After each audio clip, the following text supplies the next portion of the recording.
ایک خاتون اپنے بچے کے ساتھ سڑک پر جا رہی تھی کہ سامنے سے ایک شکستہ حال بھکاری آ گیا۔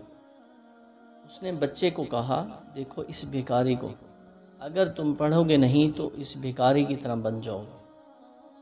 ایک اور خاتون بھی اسی سڑک پر اپنے بچے کے ساتھ جا رہی تھی۔ اس نے بھی اپنے بچے کو کہا، دیکھو اس بھکاری کو، اگر تم پڑھ لکھ کر بڑے آدمی بن گئے تو ان کی زندگی بدل سکو گے۔ دونوں مائیں تربیت کر رہی ہیں لیکن دونوں کے نتائج بالکل الگ نکلیں گے۔ ایک نے بچے کو خوف دیا، دوسری نے عزم اور ایک خواب دیا۔ تربیت بہت نازک کام ہے۔ اکرام کا ممبر ہو یا اساتذہ، ماں کی گود ہو یا والدہ کی دیکھ بھال یا والد کی دیکھ بھال، یہ سب اسی تربیت کے گہوارے ہیں۔